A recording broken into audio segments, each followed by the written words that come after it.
இந்த வீடியோல நாம பார்க்க போறது நமது முதன்மை தெய்வமான விநாயகர் பற்றி தான். நாம பார்க்க போற சிறப்பு தெய்வம் விநாயகர் எங்கு உள்ளது, இந்த விநாயகரின் வரலாறு சிறப்புகள் என்ன, இங்க போனா நமக்கு கிடைக்கும் நன்மை என்னன்னு பார்க்க போறோம்.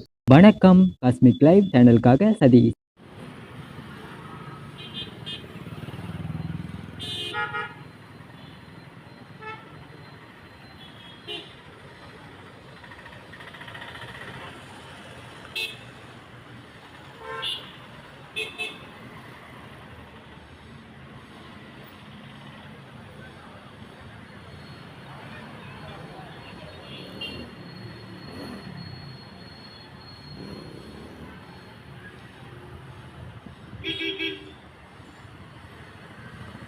கோயம்புத்தூர் மாவட்டம் புளியகுளங்கிற இடத்துல அமைந்துள்ளது இந்த முந்தி விநாயகர் கோவில். காந்திபுரம் டு புளியகுளம் 3 கிலோமீட்டர்லையும், சிங்காலூர் உக்கடம் வழியா வந்தா புளியகுளம் ரெட் ஃபீல்ட்ஸ் வழியாகவும் வரலாம். இந்த கோவில் இருக்கிற விநாயகர் சிலையை செய்யறதுக்கு ஊத்துக்குழியில ஒரு கிரானைட் கல் எடுத்து 21 சிற்பிகளை கொண்டு 6 மாத காலம் கடுமையான உழைப்பிற்கு பின் இந்த சிலை பிரதிஷ்டை செய்யப்பட்டது. இந்த விநாயகர் சிலை 19 அடி உயரத்துல 190 டன் எடை கொண்டது. ஆசிய கண்டத்திலேயே மிகப்பெரிய சிலை இதுதான் அப்படிங்கிறது சிறப்பு. இது 1982 தேவேந்திர குல அறக்கட்டளையால் திறக்கப்பட்டது. இந்த விநாயகர் சிலையோட மற்றொரு சிறப்பு, வாசுகிங்கிற பாம்பு இந்த விநாயகரோட வயிற்றை சுற்றி இருப்பது போன்ற அமைப்பு இருக்கும். நாகதோஷம் உள்ளவங்க இந்த விநாயகரை வேண்டினா தோஷம் நீக்குங்கிறது ஐதீகம். விநாயகர் சதுர்த்தி, சங்கடகரா சதுர்த்தி, ஆங்கில புத்தாண்டு சிறப்பு. வாழ்வில் எந்த துன்பம் வந்தாலும் முன்வந்து தீர்த்து வைப்பவர் விநாயகர். அதனால் முந்தி விநாயகர்னு அழைப்பாங்க. இந்த கோயில் காலை 5 to 1, மாலை 4 to 9 வரை திறந்திருக்கும்.